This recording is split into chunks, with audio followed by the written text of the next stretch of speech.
हाय दोस्तों, dark delight में आपका स्वागत है।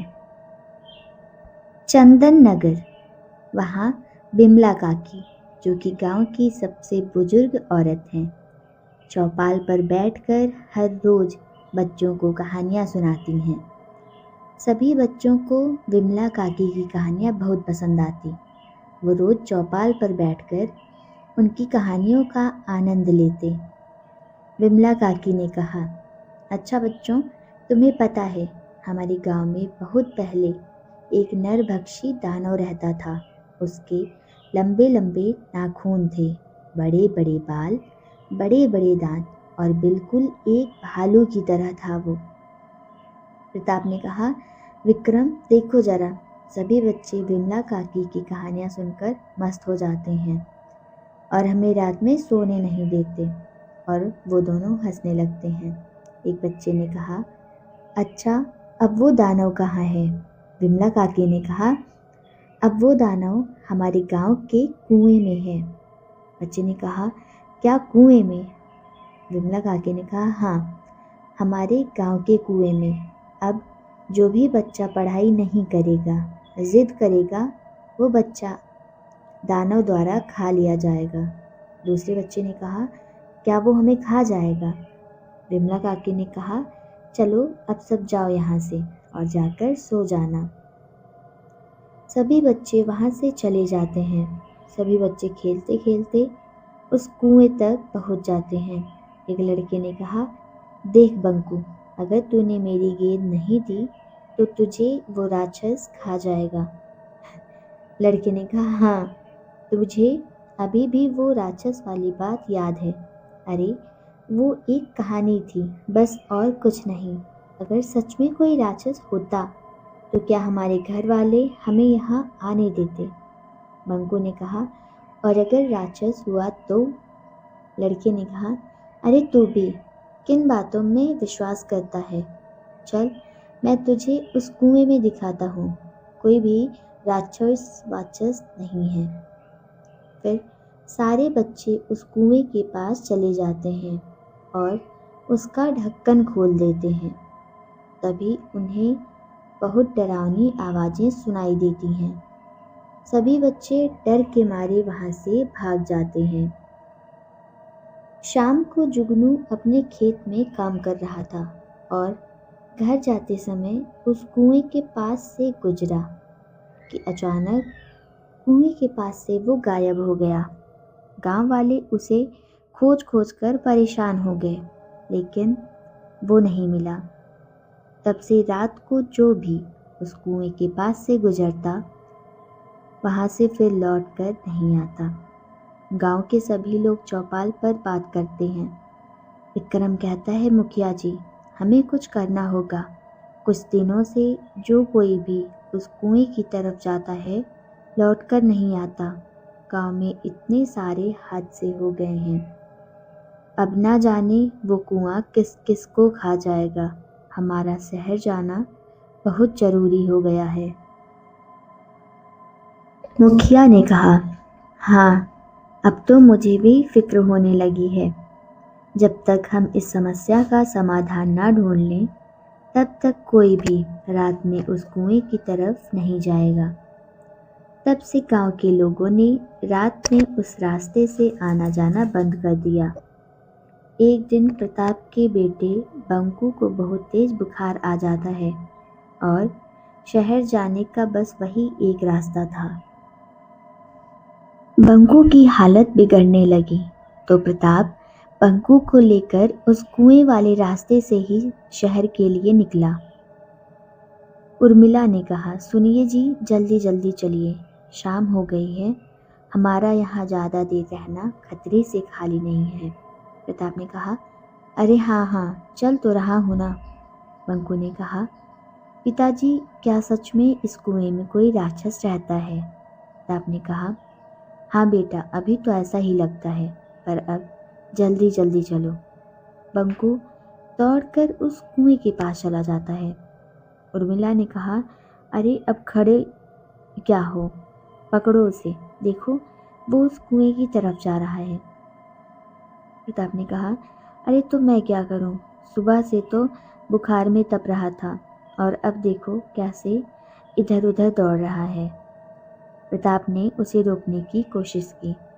बंकू उस कुएं में झांक कर देखता है और प्रताप उसे पकड़ने के लिए झपट्टा मारता है। तभी बंकू का पैर अचानक से फिसल जाता है और वो कुएं में जाकर गिर जाता है। उर्मिला तेज तेज से बंकू बंकू पुकारने लगती है। कहती है, अब क्या होगा? आप निकालिए मेरे बेटे को। मुझे नहीं पता आप कैसे भी इसे कुएं से बाहर निकालिए। मुझे बस मेरा बेटा चाहिए। तो आपने कहा, अरे हाँ भाग्यवान, मुझे भी मेरा बेटा उतना ही प्यारा है जितना कि तुम्हें। चलो हम गांव से कुछ मदद लेकर आते हैं, क्योंकि अकेले हम उसे निकाल नहीं पाएंगे। दोनों गांव की तरफ जल्दी जल्दी जाते हैं। गांव वाले उर्मिला को रोता हुआ देखकर इकट्ठा हो जाते हैं। एक आदमी ने पूछा, क्या हुआ भाभी, आप रो क्यों रही हो? और प्रताप भैया, आप इतने ज़्यादा घबराए हुए क्यों हो? क्या हो गया? प्रताप ने कहा, अरे भाई, जल्दी चलो, हमारी मदद करो। बंकू उस कुएं में गिर गया है। गांव के सभी लोग हैरान रह जाते हैं। आदमी ने पूछा, क्या बंकू कुएं में गिर गया? हे भगवान, अब क्या होगा? उर्मिला ने कहा, हाँ आप लोग जल्दी चलिए, आप सभी चलिए और मेरे बेटे बंकू को कुएं से बाहर निकालने में हमारी मदद कीजिए। मुखिया जी ने कहा कि नहीं बेटी, इस वक्त तो कोई भी गांव वाला तुम्हारी मदद नहीं कर सकता। तुम्हें पता है ना कि उस कुएं के पास रात को कोई नहीं जाता। उर्मिला ने कहा, तो ठीक है, अगर कोई भी मेरी मदद नहीं करेगा तो मैं खुद ही बंकू को बचाने जाऊंगी। विक्रम ने कहा, अरे प्रताप भैया, आप रोकिए ना उर्मिला भाभी को। आपको पता है कि उस कुएं की तरफ रात को जाना खतरे से खाली नहीं है। अगर वो कुआं इन्हें भी खा गया तो वैसे भी हमें थोड़ी समझदारी से काम लेना होगा। क्या आप यही चाहते हैं कि वो उर्मिला भाभी को भी खा ले? प्रताप ने कहा, मेरा उर्मिला के सिवा इस दुनिया में दूसरा कोई और नहीं है।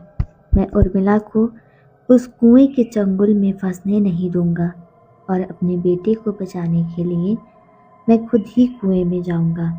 और प्रताप उस कुएं की तरफ जाने लगता है। सरपंच जी ने कहा, बेटा अगर तुम दोनों उस कुएं की तरफ गए तो भगवान ना करे तुम्हें कुछ हो गया तो फिक्र मत करो, भगवान कुछ रास्ता जरूर दिखाएंगे, बस तुम थोड़ा सा सब्र। फिर उर्मिला गांव के शिव गौरी मंदिर में जाने लगती है। सभी गांव वाले भी उसके पीछे पीछे हो लेते हैं और बंकू की सलामती की प्रार्थना करते हैं। दूसरी तरफ बंकू, जो उस कुएं में गिर गया था, लेकिन किस्मत से उस दिन पूर्णिमा थी और वो राक्षस गहरी नींद में सोया था। बंकू ने कहा, अरे कुएं में किसी के खर्राटे की आवाज़ आ रही है। वो आगे चलकर देखता है तो उसे एक दानव सोया हुआ दिखता है। बंकू सोचता है, अरे बाप रे, इतना भयानक दानव, कहीं ऐसा तो नहीं कि विमला काकी की कहानियों में जो नरभक्षी दानव था वो यही हो। मतलब विमला काकी की कहानियाँ सच थी। अगर ऐसा हुआ तब तो ये दानव मुझे कच्चा चबा जाएगा। मुझे जल्दी यहाँ से बाहर निकलना होगा, पर निकलूँ कैसे? यहाँ से बाहर जाने का रास्ता कहाँ होगा? क्योंकि बंकू उस राक्षस को देखकर पहले ही बहुत ज़्यादा घबरा चुका था। बंकू ने अपने मन में सोचा, मुझे माँ और पिताजी की बात मान लेनी चाहिए थी। माँ और पिताजी बाहर जाने किस हाल में होंगे और ये कुआं इतना गहरा है कि चढ़ कर निकलना तो नामुमकिन है। मुझे कोई रास्ता दिखाओ भगवान। वो आसपास बाहर जाने का रास्ता देखता है। तभी उसे एक अजीब सा निशान दिखता है। वो उस निशान को छूता है कि तभी अचानक एक पतली सी सुरंग का रास्ता खुल जाता है और उसे वहाँ और भी इंसान दिखाई देते हैं जो सभी अधमरी हालत में थे। दानव अपने मन में सोचता है, आज कितने दिन बाद मुझे किसी इंसान की खुशबू आ रही है।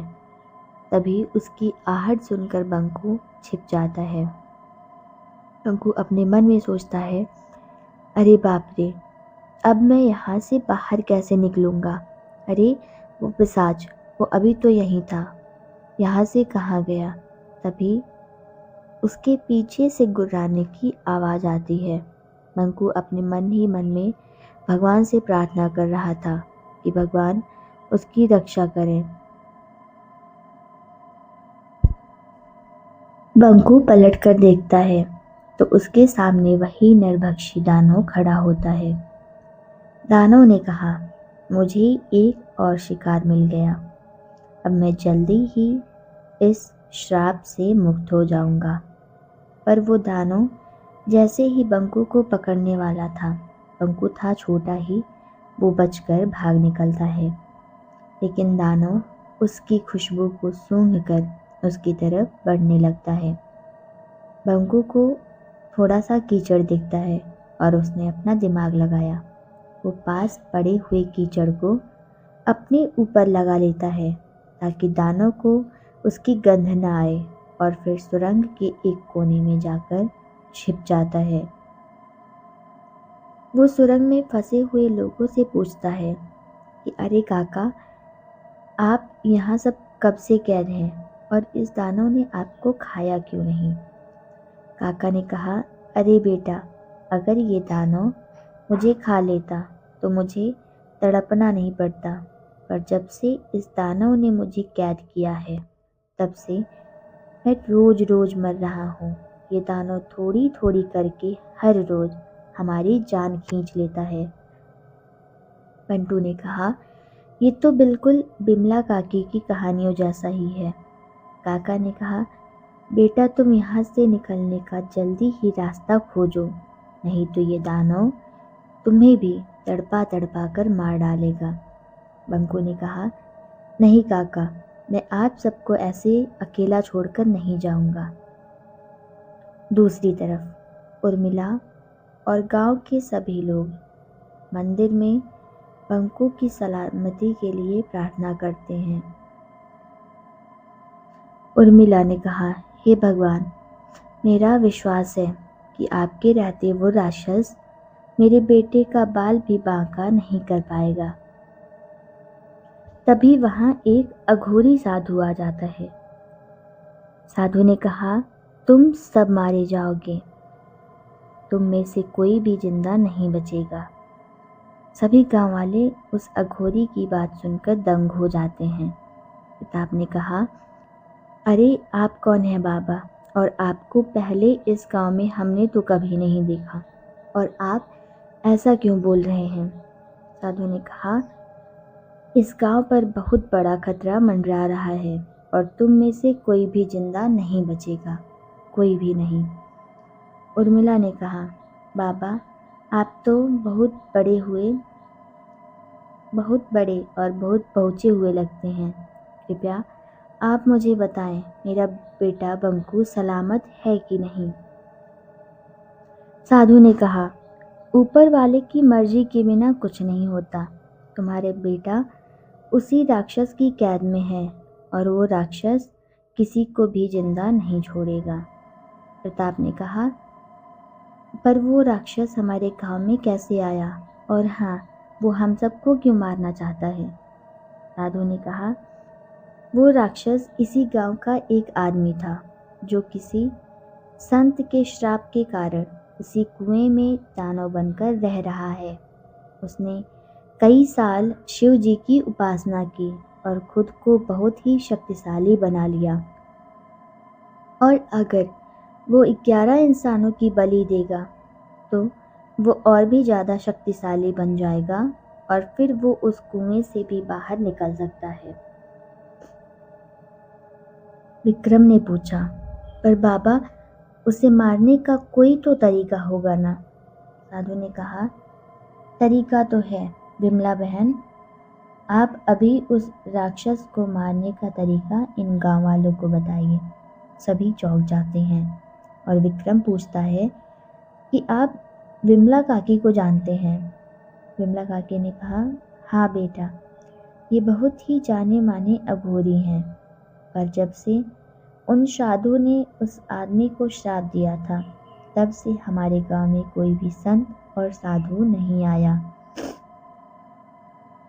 प्रताप ने कहा, पर कौन था वो आदमी और उसे ये श्राप क्यों मिला? विमला काकी ने कहा, वो आदमी इस अभागन मतलब मेरा ही बेटा था। उसने एक साधु की गाय को मार के उसका मांस खाया था। तब से उस साधु ने उसे श्राप देकर उस कुएं में बंद कर दिया था। दूसरी तरफ बंकू वहां से बाहर निकलने का रास्ता खोजने लगता है। तभी अचानक उसके सामने वो दानव आ जाता है। दानव, अच्छा तो तू यहाँ पर छुपा हुआ है चूहे। तूने मुझे बहुत भड़काया है, अब तो मैं तुझे कच्चा ही चबा जाऊंगा। दानव बंकू को पकड़ने के लिए आगे बढ़ता है, पर बंकू बचकर फिर से निकल जाता है। दानव गुस्से से बंकू के पीछे पीछे बढ़ता है और बंकू से बचकर आगे निकल जाता है।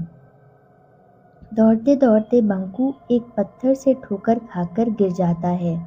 बंकू उस पत्थर को ध्यान से देखता है तो उस पत्थर के पीछे नागमणि दिखाई देती है।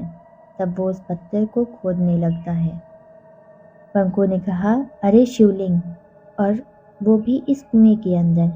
हे महादेव, आप मेरी और यहाँ पर कैद सभी लोगों की रक्षा करें।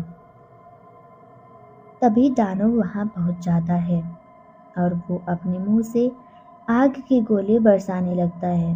बंकू कैसे कैसे करके बचते बचाते चट्टान के पीछे जाकर छिप जाता है, जहाँ पर वो दानव पहले सोया हुआ था। दानव की आग के गोले की वजह से वो चट्टान टूट जाता है और उस चट्टान में से एक त्रिशूल निकलता है। उस त्रिशूल को देखकर दानव डरने लगता है। बंकू अपने मन में सोचता है कि इस त्रिशूल को देखकर ये दानव डर क्यों रहा है। तभी दानव फिर से आग का गोला बंकू पर फेंकता है, पर बंकू खुद को बचाने के लिए उस त्रिशूल को आगे करके आग बंद कर लेता है और वो आग का गोला उस त्रिशूल से टकराकर वापस उसी दानव पर उल्टा पड़ जाता है। तब बंकू को समझ में आ जाता है कि ये त्रिशूल मायावी है। इसका मतलब ये हो सकता है कि इस त्रिशूल से इस दानव को मारा जा सके। फिर बंकू त्रिशूल से दानव के ऊपर वार करता है। दानव दर्द से कराहने लगता है, पर वो मरता नहीं। बंकू ने कहा, अरे ये दानव तो इससे भी नहीं मरा। तभी उसे अचानक से याद आता है कि विमला काकी ने एक बार अपनी कहानी में बताया था कि अगर त्रिशूल से राक्षस की नाभि में वार किया जाए तो वो मर जाएगा। फिर बंकू त्रिशूल निकालकर उस राक्षस की नाभि में वार करता है, जो कि बंकू उम्र से और कद से भी छोटा था, तो ये उसके लिए बहुत बड़ा काम नहीं था। राक्षस जोर जोर से कराहने लगता है और देखते ही देखते वो एक आदमी में बदल जाता है और कुएं में जितने भी लोग थे वो सब ठीक हो जाते हैं। बंकू उससे पूछता है कि अरे तुम इंसान कैसे बन गए? वो दानव बंकू को सारी बात बताता है और फिर उसे और कुएं में कैद सभी लोगों को बाहर निकालता है। अगले दिन गांव के सभी लोग उस कुएं के पास इकट्ठा हो जाते हैं। विक्रम कहता है, अरे भूत भूत भूत। दूसरा आदमी कहता है, अरे कहाँ है भूत? विक्रम कहता है, अरे वो देखो, उस बरगद के पेड़ में कुछ हलचल हो रही है। शायद ये वही भूत होगा जो इंसानों को मारना चाहता है। तभी वहां से बंकू और कुएं में कैद लोग और विमला काकी का बेटा बरगद के पेड़ से बाहर निकलते हैं। गांव के सभी लोग बहुत हैरान हो जाते हैं। फिर बंकू गांव वालों को सारी बातें बताता है। विमला काकी अपने बेटे को गले से लगा लेती हैं। बिमला काकी कहती हैं, बंकू, आज तूने मेरे खोए हुए बेटे को फिर से लौटा दिया है। मैं तेरा धन्यवाद कैसे करूं? बंकू कहता है, रोज नई नई कहानियां सुनाकर। और फिर सब जोर जोर से हंसने लगते हैं। फिर उर्मिला भी बंकू को गले से लगाती है। बंकू गांव वालों को बताता है, कुएं के अंदर एक बहुत ही सुंदर शिवलिंग है। बंकू प्रताप कहता है, अगर उस कुएं के नीचे सच में कोई शिवलिंग है तो क्यों ना हम उसे बाहर स्थापित कर दें। मुखिया कहता है, अरे हाँ, बहुत ही अच्छा सुझाव है। हम आज ही शिवलिंग की स्थापना का काम शुरू कर देंगे और एक शिव मंदिर भी बनाएंगे। वहीं उर्मिला अपने बच्चे को सही सलामत देखकर महादेव और देवी माँ का धन्यवाद करती है। दोस्तों, हमारी कहानी सुनने के लिए बहुत बहुत धन्यवाद। अगर आप लास्ट में ये मेरी बातें सुन रहे हैं तो अगर आपके पास कोई और हॉरर स्टोरी है तो आप प्लीज़ हमें इन्फॉर्म कीजिए और वो स्टोरी हम तक पहुँचाइए। हम अगली स्टोरी वही लाने का प्रयास करेंगे। Thank you.